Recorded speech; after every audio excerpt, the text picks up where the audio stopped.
10. The Law and the Pharisees. Quote, strict, end quote, churches, which pride themselves on being scripturally sound, are often the most lawless in their view of the Scripture. 2 examples can be cited. A minister in a denomination which permits divorce on the grounds of adultery stated that he refused always to perform any marriage ceremony where a divorced person was involved. Every congregation he had served had agreed with him in the stand. Divorce, he said, is a dirty business, and there has to be guilt on both sides. It takes two to make a fight, and I'm not God, so how can I judge? Behind this seeming humility is the most arrogant pride. It does not take two to make a fight. More than one innocent person has been assaulted over the years. The evil needs no excuse to wage war on the righteous.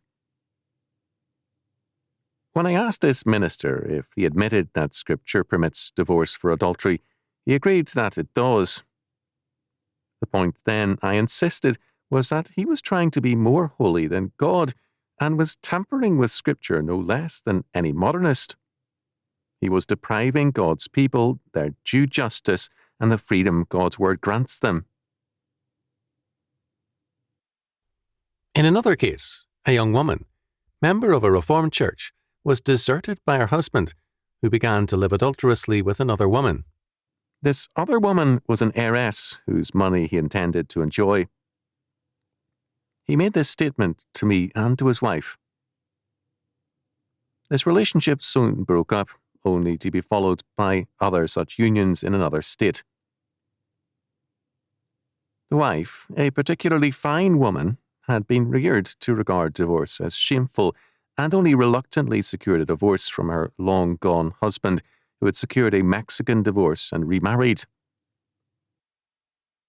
5 years later, after a move into another neighbourhood in the same city, none too large, she applied for membership by transfer to the church whose pastor is G. I thought to join Reverend G's congregation and went for a talk with him late in January. Do you know what he said to me? He said that a spouse who leaves does so because he is not satisfied. I expressed disagreement, and he said it was plain horse sense to see it as such. When asked for an explanation, he said that a third party would have to decide the validity of such desertion. There was more said, but I felt so rotten dirty upon leaving him, I felt he was blaming me for my ex-husband's sin. The entire story was more or less known to the minister. He simply had no desire to get involved with divorced people in his church. His own reprobate nature was clearly manifest in his reasoning. His idea of motivation was radically anti-Christian. The actions of men for a Christian have their roots in either sin or grace, not in the failure of someone to quote-unquote satisfy. Clearly not true in this case.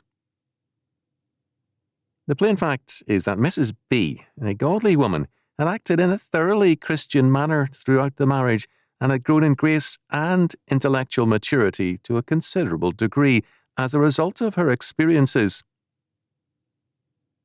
For this reformed Pharisee, her obvious Christian grace was too disquieting to the smooth surface of his hypocrisy.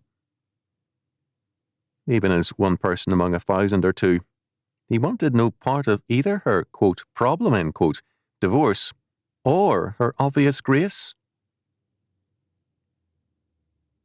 Meanwhile, this man and others like him will tolerate adultery, but not divorce, as long as the appearance of holiness is not disturbed.